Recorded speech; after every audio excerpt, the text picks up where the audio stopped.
Good morning student. तो आज की क्लास में हम लोग पढ़ने वाले हैं अबाउट द ड्राई सेल। ठीक है,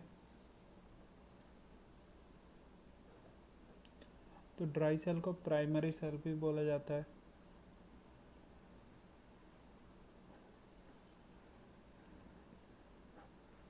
और जो ड्राई सेल के क्रॉस पोटेंशियल डिफरेंस है वो 1 to 2 वोल्ट के अप्रॉक्स रहता है हमेशा। ठीक है, जैसा कि आप लोगों ने देखा होगा कि मोबाइल मोबाइल नहीं, बैटरी हमारा जो रिमोट में यूज होता है या फिर हमारा इलेक्ट्रॉनिक जो गैजेट है, जो छोटा छोटा इलेक्ट्रॉनिक गैजेट है उन सब में यूज होता है। वो कौन सा सेल रहता है? Dry cell. ड्राई सेल को यदि हम एक बार यूज कर लें तो उसको दोबारा यूज नहीं कर सकते। तो it is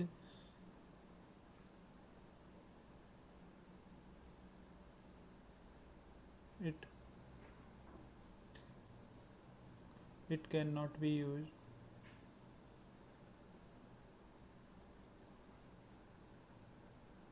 it cannot be used again once it is completely discharged. Once it is completely discharged। ठीक है,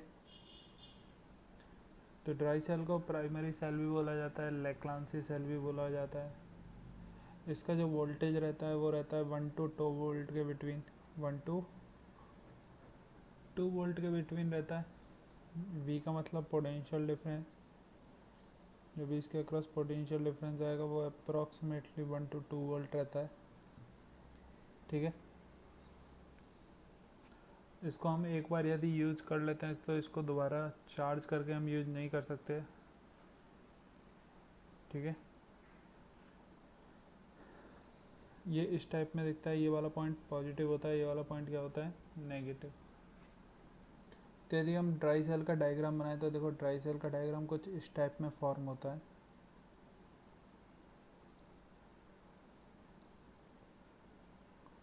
ठीक है, डायग्राम बनाना सब लोग सही से।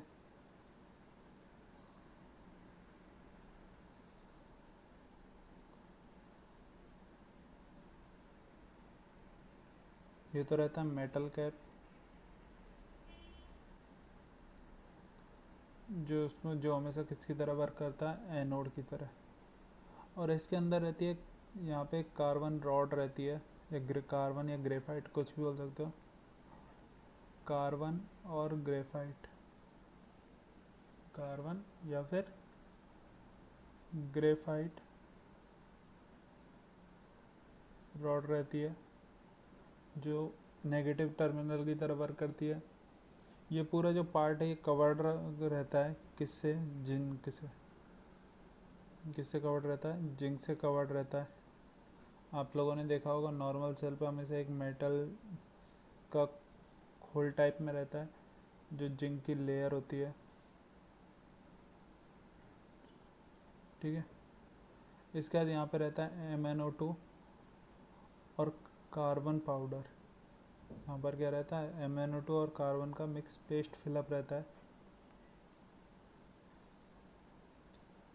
MnO2 and carbon powder. और यहाँ पर इसमें ये जो है ये लेयर रहती है अलग से प्रोटेक्ट करने के लिए। और इसके बाद ये जो रहता है ये NH4Cl और ZnCl2 का पेस्ट रहता है। ये क्या रहता है? NH4Cl and ZnCl2 paste. ठीक है, तो ये रहता है ड्राई सेल के बारे में।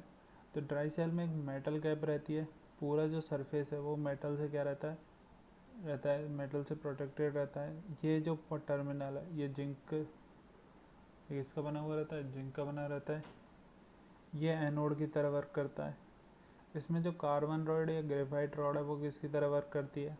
कैथोड की तरह वर्क करती है। इसमें क्या होता है? MnO2 और कार्बन पाउडर का एक पेस्ट फिलअप रहता है। ठीक है, उसके बाद एक प्रोटेक्टिव लेयर होती है और उसके बाद होता है NH4Cl, उसके बाद क्या होता है NH4Cl और ZnCl2 का पेस्ट, जिसमें लगातार क्या होती है, रिएक्शन होती है, और उसी रिएक्शन से क्या जनरेट होती है, एनर्जी। ठीक है,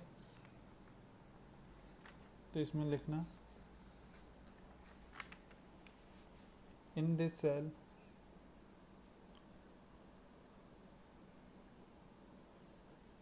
cell zinc work as anode and carbon और graphite rod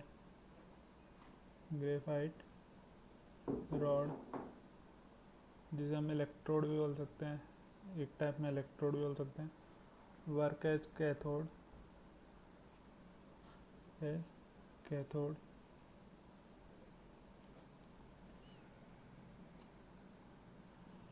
after graphite rod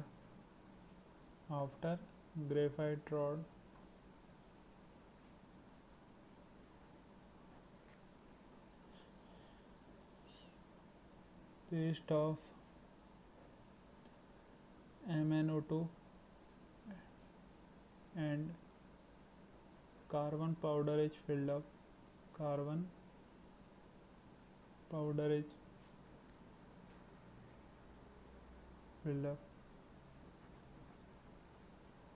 And in last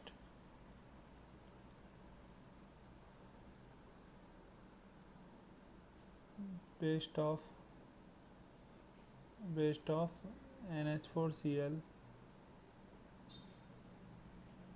and ZnCl2, paste of NH4Cl and ZnCl2 is filled, in which reaction occur and due to which energy is released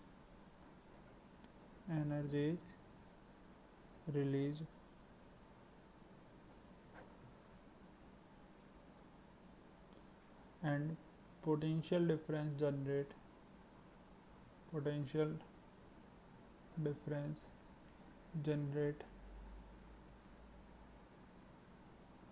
across the terminals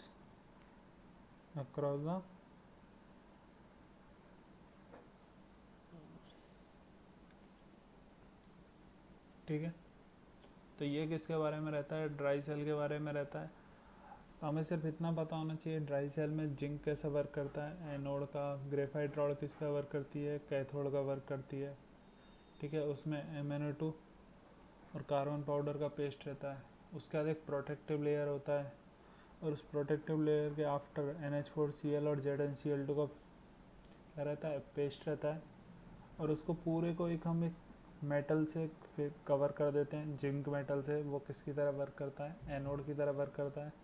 और जब इनमें reaction होती है तो उस reaction की वजह से एनर्जी रिलीज होता है और पोटेंशियल डिफरेंस क्या होता है, जनरेट होता है। ठीक है, तो चलो इसी में नेक्स्ट पढ़ते हैं about the lead acid cell.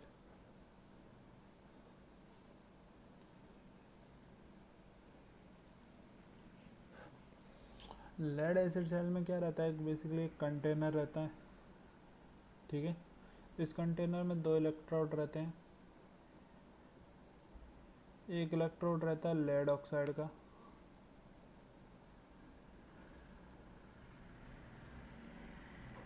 और दूसरा इलेक्ट्रोड रहता है लेड का। दूसरा इलेक्ट्रोड किसका रहता है, लेड का रहता है।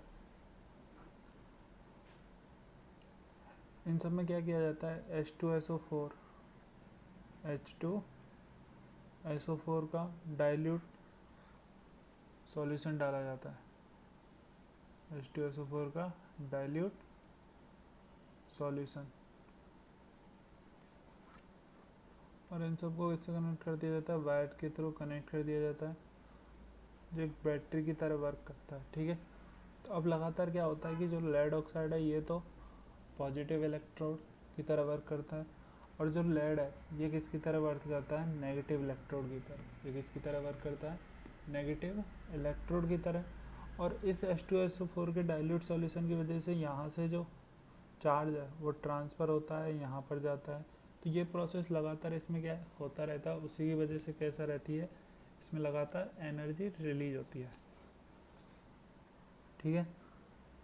This is the rechargeable cell. ये कैसा सेल है, रिचार्जेबल, मतलब कि हम इसको यदि एक बार यूज़ कर लेते हैं तो दोबारा से इसको चार्ज करके हम यूज़ कर सकते हैं। This is rechargeable cell. Potential difference is 2 volt, ठीक है। ये रिचार्जेबल है, इसीलिए ये USB फिर कार मोटर्स इन सब में यूज होता है। Use in Motors, cars and USB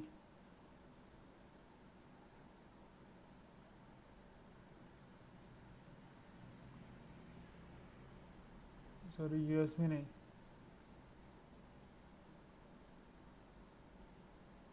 UPS इन सब में यूज होता है, ठीक है। अब इस सेल के बारे में भी थोड़ा सा लिख लो। इन दिस सेल लिखो,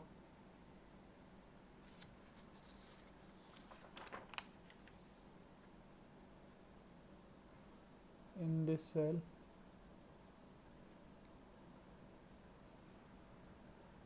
there are two electrodes,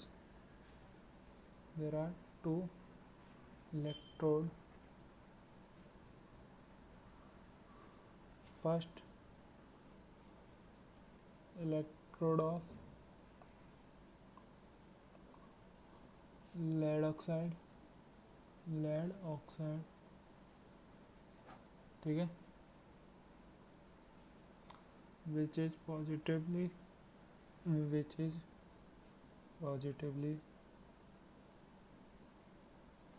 charged,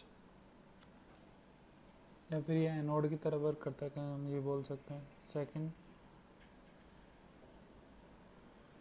electrode of lead which work as cathode,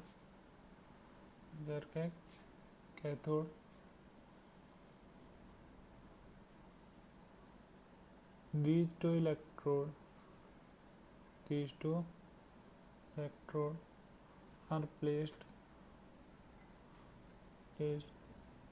in the dilute solution of H2SO4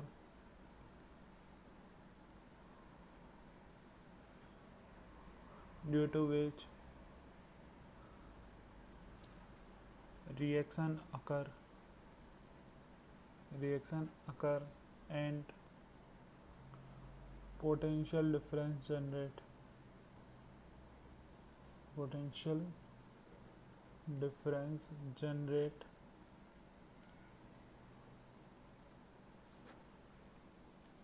ठीक है। तो ये किसके बारे में है, लेड एसिड सेल के बारे में, ठीक है। इसके बाद का नेक्स्ट क्लास में पढ़ेंगे about the nickel cadmium cell और सर्किट एनालिसिस के बारे में।